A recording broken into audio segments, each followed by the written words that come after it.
why do people fall into financial crisis, particularly people who are, single? You're a matured single. Why do you have so much financial, crisis in your hand? Why are you in such financial trouble? I think, or have come to see that many people live a lie. What do I mean by living a lie? The reason why you're in trouble is because you're living a life that is not your own. That's living a lie. When you're not you, that's living a lie. Let me read you something that I noted down. When you live a lie is when you live beyond your financial needs. That's living a lie. 2, you live a lie when you use up a reasonable percentage of your income. That's living a lie. Some people don't even, have an income. They cannot produce anything, yet they aspire to live a particular lifestyle. I'm not talking about people who are seeking for jobs. You're 30 or you're a 25-year-old young lady and you don't really have a job, and instead of you to plan for your future, you're thinking of you want to have a car. Owning a car is not an investment. It's actually a liability. All right. So when you live above your financial means, that's living a lie. That means you want to be what you're not. That's not aspirational living. That's living a lie.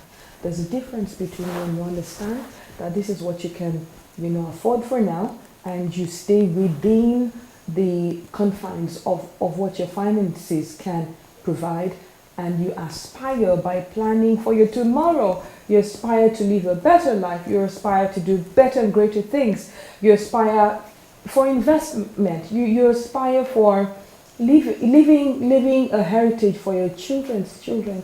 That's a good thing. It's scriptural. So let's not get it mixed up. There's a difference between aspiring for living a good life and when you live a life. There are two different things. Why should you live in a house that you cannot afford?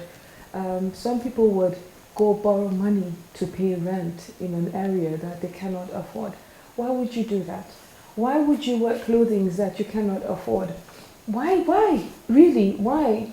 And I'm passionate about this cause because many people that are matured singles, for however reason that they got into that space, you see them burdened, and the burden of that status is enough. The burden of what tomorrow holds is enough. The burden of you, working hard to keep your health in check is enough. Then you put on it the burden of financial matters. You want to drive a car you cannot afford, live in an area you cannot afford, fly business class when you cannot afford it. God have mercy. I don't know how people do this thing, but it takes a toll on your life. It takes a toll even on your health. You live a life where you strive to attain and keep up with a particular status symbol. That is living a lie. Like somebody else said to me, "Oh, Laura, you should be living in this particular type of housing. You should be living in a particular area." And I'm like, "But I can't afford it." So I'm content with what I have. I'm content with what I'm wearing. I'm just comfortable where I am. Am I aspiring towards working hard, towards a greater tomorrow? Yes, I am. But one of the things that I know that I have is peace. I have the peace of God. I am not indebted.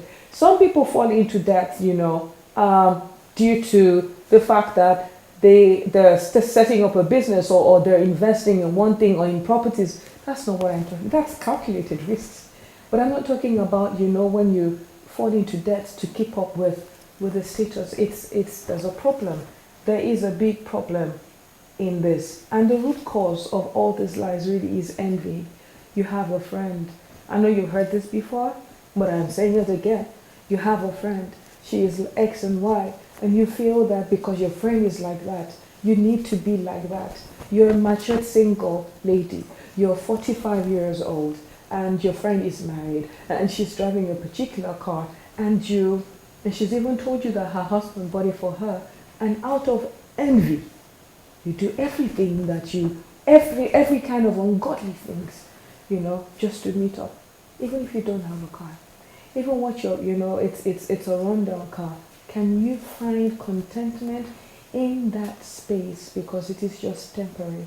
And I'm not saying sit in that space and welcome and love that space and don't think about tomorrow. You're supposed to leave an inheritance, not for your children, but for your children's children. So that means you have to think and plan ahead and work smart towards your better tomorrow. But the message for today is quit envy. Quit living above your means. I'm not talking to somebody who is married to a rich person. No, I'm talking to a matured single who is living a lie. You're hurting yourself. You're damaging yourself and you're eating up your tomorrow. That's what this message is about today. The message for today is very simple, and it is that please quit living a lie. Quit envying. There are two demons. Demons is not when you cast and bind and you're talking about ancestral curses and you're talking about the witches and the wizards flying everywhere, colliding in space. As much as there might be, there are also demons and they're called envy. There are demons that are called jealousy. There are demons and it's called lying.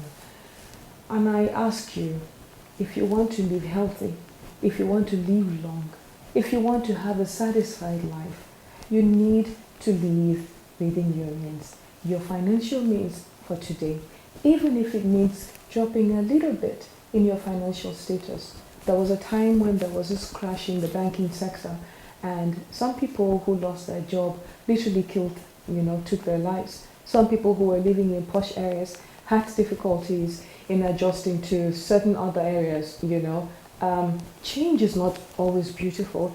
Change can be painful, but you would be doing yourself a whole lot of good when you learn how to live within your means. May the Lord bless you. May the Lord keep you. May the Lord cause His face to shine upon you.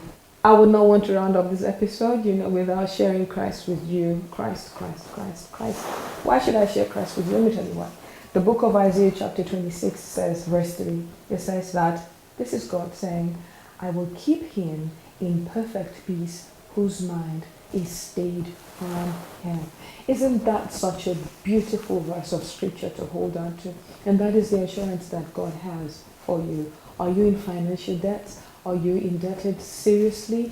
Is your banking statement, are they all in red? God is saying that if your mind is stayed on him, God is going to give you peace. Let the Lord give you peace. God bless you and see you soon.